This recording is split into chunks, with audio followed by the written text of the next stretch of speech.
தமிழகத்திற்கு தீங்கு விளைவிக்கக்கூடிய எந்த விஷயத்தையும் நான் எதிர்ப்பேன் என முதல்வர் ஸ்டாலின் கூறுவது நல்ல நாடகம் என திருச்சி ஏர்போர்ட்டில் செய்தியாளர்களிடம் அண்ணாமலை ஆவேசமாக கூறினார்.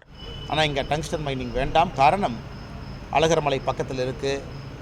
மெகாலித்திக் பரியல் சைட் கிட்டத்தட்ட 2000 காலம் பாரம்பரியமிக்க. அண்ணா அதை பற்றி நிறையா பேசுவாங்க. பாரம்பரியமிக்க தலங்கள் அங்கே இருக்குது. முக்கிய நம்முடைய பண்டைய தமிழர்களுடைய பாரம்பரியம் சார்ந்த சுவடுகள் எல்லாம் அந்த பகுதியில் இருக்கின்றன. அதன் பிறகு நேற்று நம்முடைய மத்திய அரசுக்கு கடிதம் எழுதியிருந்தோம். தமிழக பாரதிய ஜனதா கட்சி சார்பாக விவசாயிகளுடைய கோரிக்கை ஏற்று மத்திய அரசு அங்கே இருக்கக்கூடிய டங்ஸ்டன் மைனிங்கை நிறுத்தி வைக்க வேண்டும், அதை கேன்சல் பண்ணணும். அதன் பிறகு தொலைபேசியில் சம்மந்தப்பட்ட துறையினுடைய அமைச்சர், மைனிங்கினுடைய அமைச்சராக இருக்கக்கூடிய கிஷன் ரெட்டி அவங்ககிட்டையும் தொலைபேசியில் பேசும் பொழுது அவர்கிட்ட விலக்கி சொன்னோம், இதெல்லாம் அந்த மாதிரி பிரச்சனைலாம் இருக்குது, இது மாநில அரசு ஒரு வாரம் அவங்க மிஸ்கைட் பண்ணிட்டாங்க. 12ஆம் தேதி அதிகாலையில் வர சொல்லியிருக்கிறாங்க டெல்லிக்கு.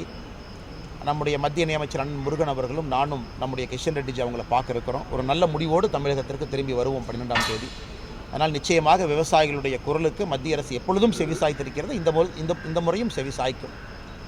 ஆனால் இதை முதலமைச்சர் அவர்கள் சட்டமன்றத்தில் பெரிய நாடகமாக அரவேங்க. அவருக்கு தெரியும், நாங்கள் காலையில் கடிதம் எழுதிட்டோன்னு தெரியும், காலையில் நாங்கள் மத்திய அமைச்சர்கிட்ட பேசிட்டோன்னு தெரியும். ஆனால் பாரதிய ஜனதா கட்சி இதுவரை தமிழகத்தில் மக்களுடைய குரலாக சொல்லியதெல்லாம் மத்திய அரசு கேட்டிருக்கிறாங்க, இந்த முறையும் கேட்க போகிறாங்க. உடனே முதலமைச்சர் அவர்கள் ஒரு பெரிய நாடகத்தை மத்தியானம் அரங்கேற்றிட்டாங்க. நான் ரிசைன் பண்ணிடுவேன், நான் இருக்க மாட்டேன்.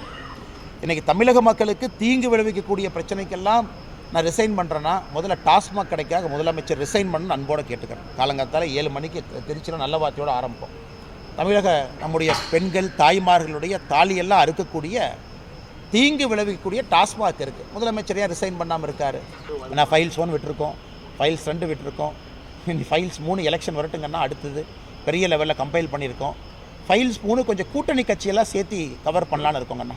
ஏன்னா கூட்டணி கட்சியும் தப்பிச்செல்லாம் போகக்கூடாதுங்கண்ணா. இன்றைக்கி தமிழ்நாட்டில் வர்ற பல டெண்டர் பார்த்திங்கன்னா அந்த கூட்டணி கட்சியெல்லாம் எடுத்துக்கிறாங்க. அதனால் கூட்டணி கட்சியை சார்ந்திருக்கக்கூடிய இன்றைக்கி இந்த டெண்டர்லாம் யாருக்கு போயிருக்குன்னு ஒரு பெரிய ப்ராஜெக்ட் போயிட்டுருக்குங்கண்ணா. தமிழ்நாட்டில் திமுக வந்த பிறகு இந்த 3 ஆண்டு கால டெண்டரை முழுமையாக அனலைஸ் பண்ணுறோங்கண்ணா. கம்ப்ளீட்டாக எவ்ரி சிங்கிள் டெண்டர் இஷ்யூட், அது யாருக்கு போயிருக்கு, எந்த கம்பெனி தமிழ்நாட்டில் எடுத்திருக்காங்க, அவர்களுக்கும் ஆளுங்கட்சி அமைச்சருக்கும் என்ன சொந்தம். பெரும்பாலும் பார்த்திங்கன்னா மாமா மச்சன் சித்தப்பா பெரியப்பா தான் இருக்கிறாங்க. அதை எல்லாம் 2025 ஆரம்பிக்கும் பொழுது மக்கள் மன்றத்தில் வைக்க போகிறோம்.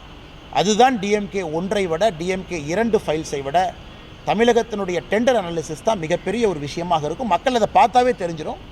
இவ்வளவு கோடி டெண்டரை கடைசியாக உள்ளூர் அமைச்சரனுடைய மச்சானுக்கு தான் போகும். அதை பார்த்தா நம்ம எல்லோருக்கும் தெரிஞ்சிடும் மக்களுக்கு கொடுக்கக்கூடிய 500 ரூபா பணம் எங்கேருந்து வருதுங்க.